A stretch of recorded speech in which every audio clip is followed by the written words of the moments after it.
Hello mga kadiplok-plok. So ako gali ang Pinay ma'am nyo diri sa Hong Kong. So musta man kamudra. So mag-start ang ako nakabuhi magdulong kag mag kadto kundiin ang akon nga obra pag aga.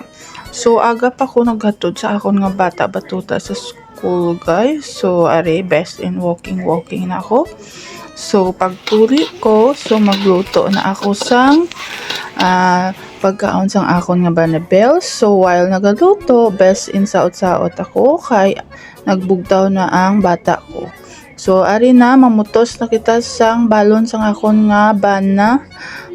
Ari so mag-start na kami kaon sang akon nga mga kabataan. So lunch time na tayo guys. So ari may isda kita. Depende lang kung ano ang mahanda ko. Ti amo lang na makaon nila. Diba? So, pudlay nga wala ka katulong diri sa ibang bansa guys. Kay imo tanan guys. Pwede ka maglabandera. Tanan guys. So, mamiod naman kita. Kay tapos na kita obra. So, ara na sa eskwelahan ang isa. So, ara, saot-saot anay ang luna nyo. Bahala na kapoy. Basta, enjoy. So pagkatapos na guys, manghugas na kita sa pinggan kay magpahuway-huway na kita. Pero hindi ta kapahuway kay manglimpyo na naman kita sa aton nga panimalay.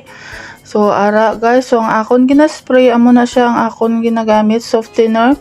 Mayara na siya nga alcohol kag tubig sa sulod. Amo na ginagamit ko pang spray guys. Wala na ako gagamit sa iban nga mga chemical. So amo na akon ginagamit.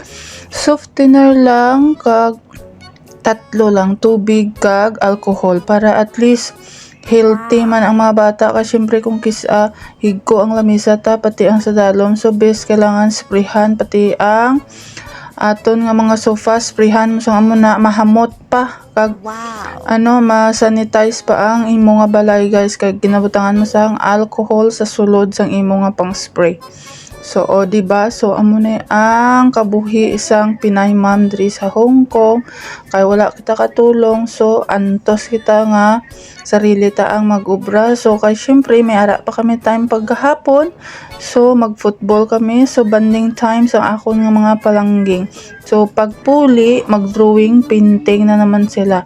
Kay na-board sila guys. Kay wala pa sila klase ang dalawa, si Sachi kag si Irina. So, best in painting sila. So, ari, pagkatapos, pagkagabi, nag-groceries naman. Thank you.